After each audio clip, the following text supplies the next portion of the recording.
हमारे इस channel Mithila junction को लाल button दबाकर सब्सक्राइब करें व घंटी के निशान का बटन दबाएं ताकि सभी नए वीडियो आप तक तुरंत पहुंचे बिल्कुल मुफ्त। आजो सो दिने दिने निर्मल बनल अछि चंदा से सोना समान की झुमी झुमी रघुवर के करिया चुमान की झुमी झुमी लालन के करिया चुमान। आजो सो दिने दिने निर्मल बनल अछि चंदा से सोना समान की झुमी झुमी रघुवर के करिया चुमान। ये झुमी झुमी रघुवर के करियोन झुमान, ये झुमी झुमी रघुवर के करियोन झुमान।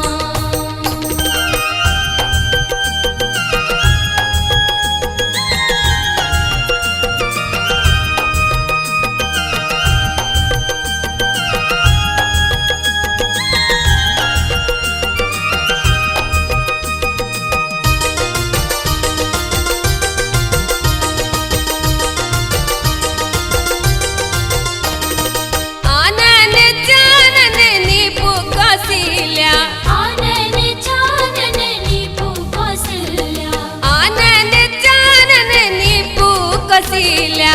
गजमोती गजमोती चौका पुरान की झुमी झुमी रघुवर के करिया चुमान।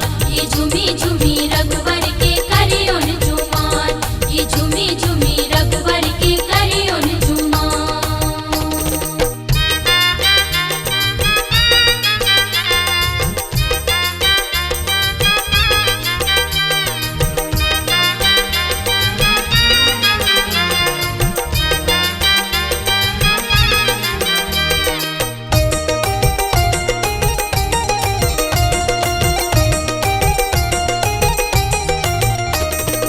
अलसा कलश ले पुरहर बैसावल, अलसा कलश लए पुरहर बैसावल, अलसा कलश ले पुरहर बैसावल। सखी सब कर गुणगान की झुमी झुमी रघुवर के करिया चुमान। ये झुमी झुमी रघुवर के करियोन झुमान, ये झुमी झुमी रघुवर के करियोन झुमान।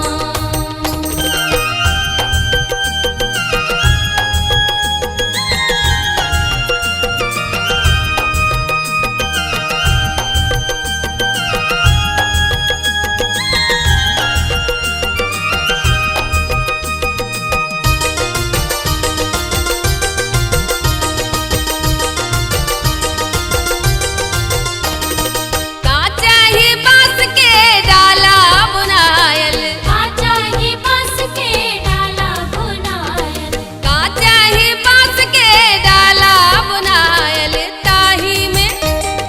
ताही सजल दुभि धान की झुमी झुमी रघुवर के करिया चुमान। ये झुमी झुमी रघुवर के करियोन झुमान, ये झुमी झुमी रघुवर के करियोन झुमान। आज सो दिने दिने निर्मल बनल अछि चंदा से सोना समान की झुमी झुमी रघुवर के करिया चुमान। ये झुमी झुमी रघुवर के करियोन झुमान, ये झुमी झुमी रघुवर के करियोन झुमान, ये झुमी झुमी रघुवर के करियोन झुमान, ये झुमी झुमी रघुवर के करियोन झुमान। हमारे इस चैनल मिथिला जंक्शन को लाल बटन दबाकर सब्सक्राइब करें व घंटी के निशान का बटन दबाएं ताकि सभी नए वीडियो आप तक तुरंत पहुंचे बिल्कुल मुफ्त।